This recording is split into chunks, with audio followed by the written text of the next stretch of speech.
Good evening to everyone. I'm going to stay on course with this video. I hope this video reaches out to everyone. Please, if you all watch this video as I'm recording, if you watch this video and you know somebody that's dealing with cancer, I want you to share this video because what I'm going to do in this video is give you all some keys that you all can use. And I hope that it motivates anyone, and I hope it inspires anyone to stay on the course. I got a little glitter out in airbrushing. I use a little spray glitter. I may be shingling. Oh, it's around 11:22. This is the 2nd of September.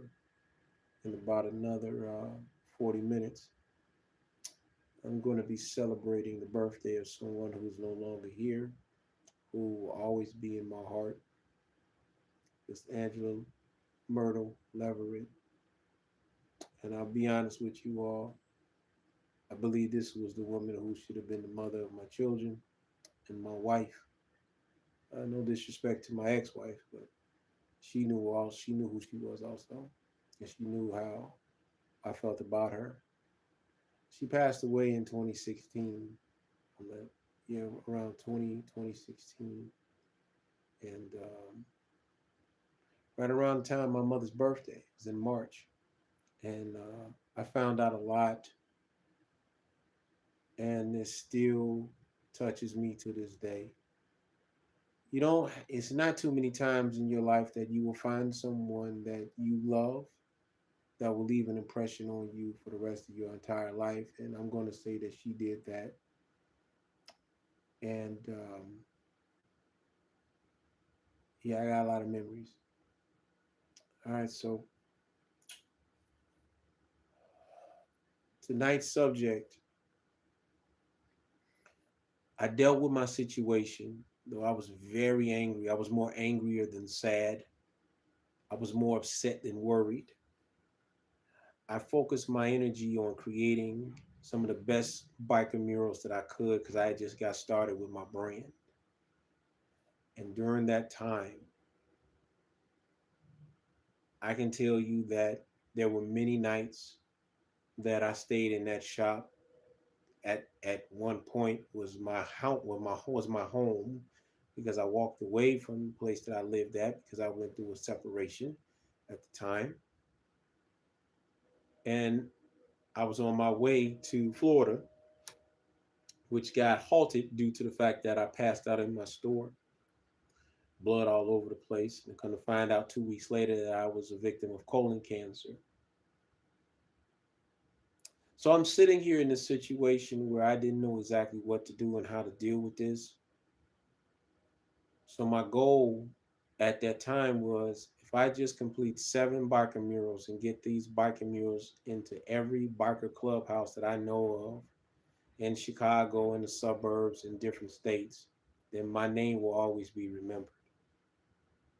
So in order to do that, I had to draw as many murals as my mind and body could pour out. And at this time, I had just started working with my elder in my health regimen.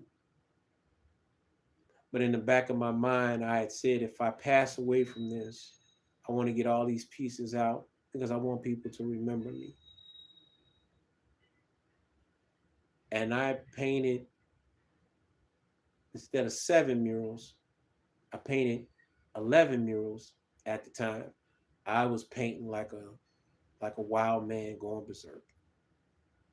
And I got several murals finished up, and I started selling my paintings all the way up until March of 2015. I got hospitalized again. This time, that second hospital visit was the one that broke me. And I don't mean in a bad way. It broke me because I started to notice what I was doing and what I did wrong. And as my elder explained to me what I was doing wrong with my regimen, I immediately, when I got out the hospital, realized what I did wrong. Thankfully, I took notes of everything. And after 20 days, and I've said this plenty of times, 21 days after I got out the hospital, I was on my way to Tennessee with my motorcycle club at the time. This was late. This is late March, early April. I believe it was around the first week of April. But what I remember was it was 21 days after I got out the hospital. 3 weeks after I got out the hospital, to be exact. On our way to our national club meeting, we take a washroom break. In that washroom break, I saw something come out of me that let's not get too detailed, but let's just say when I called my elder and I told him, he said, send me pictures. And I'm like, are you for real? He said, yeah, I done seen everything. You can't tell me. I ain't seen, ain't too much I haven't seen. When I showed him and he said these words, now my boy, the healing begins. Now my boy, the healing begins. 120 days later, I'm at 183 pounds. I gained back all the weight that I lost during all this time. And I saw what he was saying was working. I was looking better, feeling better. I was in my best. Still got a picture when I was posing with my arms and all that. I ain't as buff as I was, but you know, but I was really in a better place. I think I could kind of little something, but I was at a better place. And let's just say, for the sake of timing, what kept me going was the fact that I saw the results and I wanted to push my brand. I had something to live for, considering what I was going through. I had something to live for. Every night, as I'm talking to you all, I'm on my laptop working on episodes of my show, doing documents of the pictures that I painted, including the first 7 that I said I was going to do. And I dedicated myself in working with music and editing and getting this interviews out for different bikers, and I made sure that I stayed active. I had something to look forward to, and that helped out in a very major way.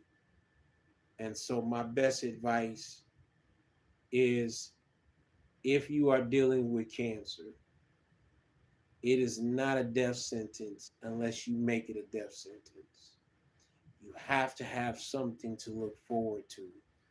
I'm gonna tell you all, because I'm hip hop to the death. I'm a b-boy.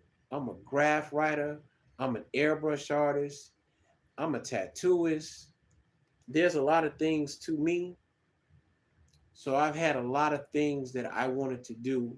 I made sure that my brand, We Ride Biker for Life by Rael, was out there. To know that there was someone that bought a shirt, that bought a painting, that had me do tattoos, though they didn't know I was dealing with cancer. Only maybe 5 people outside of my family knew that I was dealing with this. And some of them were in my biker community, including my big brother, Blank, Glenn Taylor, who I call my other brother, my friend, John, my white brother from another mother, and my ex-wife at the time. Nobody else knew, other than my secretary, which she didn't know that I had cancer until I told her. Understand that you're looking at a person that everybody that I mentioned, they saw what I went through. They saw how bad I got. But they'll never tell you that I slowed down. I was even riding my motorcycle that was given to me by my friend John. And that kept me motivated. Now, when I got on that bike, I rode and rode and rode. I rode through Christmas. I rode through New Year's until the first snow came. Nothing was going to stop me from riding that bike in 2015. I rode, and we had a very warm Christmas, Thanksgiving, and a very decent New Year weather. Okay, it wasn't too cold. But I rode that bike and it kept me motivated. I kept doing those pictures. It kept me motivated. And even to when I did my second venture, it was the Dirty Dozens MC. Shout out to Dirty Dozens, 44 in the dope DNDL, Dirty Dozen MC. I recorded that episode, and the very next day I had to go back to the hospital. And that's when I found out what I was doing in my regimen incorrectly. But it didn't stop me. I kept moving forward. Good music is a very good stimulant if you're dealing with cancer. Watching documentaries, listening to people that motivate you to stay alive, stay motivated. Very good tools when you're dealing with cancer.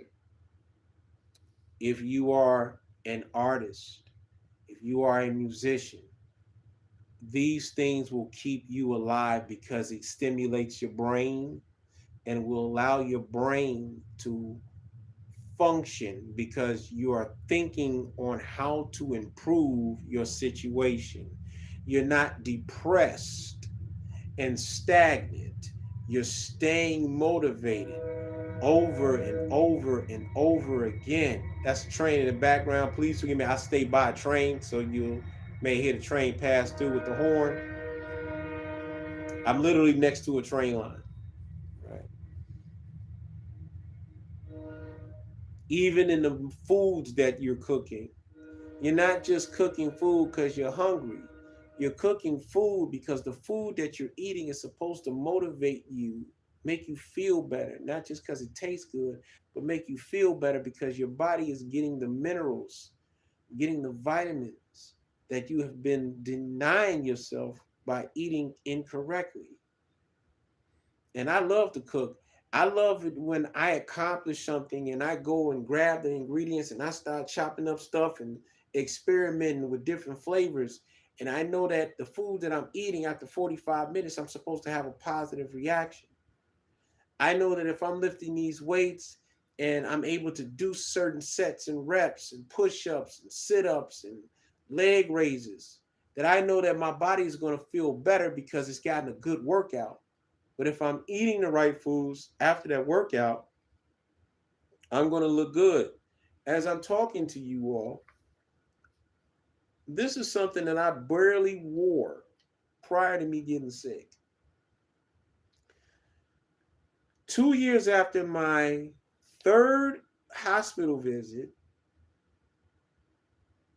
I know my family didn't believe that the regimen that my elder put me on was actually working because I got hospitalized. What they didn't know was my situation the third time wasn't cancer related. It was due to eating some food that was not cooked all the way, and it irritated that which was the polyp that had the tumor right up in here, and it busted.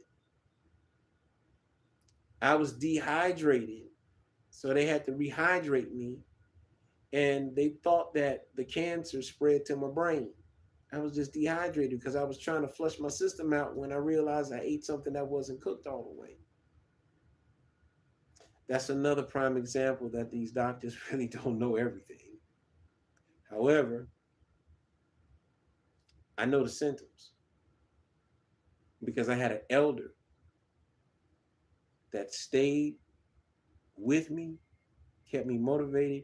I even found out through him that my sister was talking to him, asking him questions about what we was going through. But I found out through him. So I was very amazed at how 1 minute they're looking at me like this stuff ain't working, but y'all talking to this man on a regular basis about what I'm doing. Anyway, it took my sister to take a picture of me in a tank top at my sister's house because by that time I moved in with them. And I wish that I could find that video. I wish I could find that picture. But I remember the video. My sister, I'm like this, I'm doing something. I'm watching the TV or something like that. And my sister takes a picture of me and she sends it to my older sister. And next thing you know, I see it on Facebook. This picture may not mean much to you all, but to me it means everything because 2 years ago we thought my brother was crazy for going all natural instead of taking chemo. But he showed that what he was doing was correct, and this picture means everything. I stayed motivated. And don't get me wrong, I had my moments. But you're looking at a man who went through a lot. And one day I'll actually break down everything that I went through. But I hope that whoever sees this, whoever gets this video, whoever watches this video, they get something from it, knowing that this is not a death sentence. It's not. And if you take advantage of learning what you need to do, then I did my job. I know that there are content creators that tell you about you need to take these herbs, you need to do this, you need to do this, and then they're selling something. I have my own products, but I'm not trying to sell anything to you all. I want to give you all game so that if you ever deal with this like I did, you'll know exactly how to deal with it. Stay motivated. Stay motivated. I know you're weak. I know you're going through this, but stay motivated. Write. Listen to music. If you are a DJ, make some mixtapes. If you are a bodybuilder, don't stop working out. If you are working, don't stop working. Find something to keep yourself motivated because when you stop moving around, that's when you die off. You don't want that to happen. And sometimes the people that surround you, they're not going to understand what you need because they're trying to just be yes men and yes women. And they're on some, well, we don't know how long. And listen to me very carefully. The moment a person says we don't know how long you got, let him or her enjoy the time that they got. They are doing you a disservice. They're not helping you when they say that. You need to be as active. You need to find every good thing that you can put in your body that can destroy this mechanism, but you need to have a strong state of mind. A person that fights by working out and working and staying consistent on what they are doing, they don't stop the beat, will be more likely to survive cancer than anybody else. The moment that you stagnate during this time will be the time where you will instantly killing your. I'm sorry, let me do that again. The moment you stop and you stagnate, that's when you start killing yourself. The moment that you stop and you start worrying, you start becoming depressed, and you stop living, that is your way of quickly putting yourself in a grave. You can survive it. You can survive cancer. You can survive it. You can actually live with symptoms of cancer as far as 3.5 years and watch it die off if you take care of yourself. Now, I'm not going to give you all exactly how to do it on this video, but I am saying to you all that you have to have a purpose to live. I have known people who caught this, gave them several months, and they're still here. What motivated them? They refused to let their children see them die, and they not have their father or their mothers with them. I'm living for my children. I refuse to sit here and die and leave my children astray because I'm not here. I refuse to die. I love my husband. I love my wife. I love my children. I love my family. I refuse to die from this and leave them. Figure this out, and we're going to get through this. That is the motivation that you need to continue having during this moment. I purposely kept saying, I refuse to die unfulfilled. I'm 11 years into my brand. You want to see what I do? Go to the page We Ride BFL and type up We Ride Biker for Life, the series, and that's on YouTube. And you'll see what I do. You'll see what I do for a living. That's what kept me alive. So I hope this motivates you all to stay active, stay on the course. Don't give up. You'll get through it like I did. And as of now, I'm 8 years cancer free.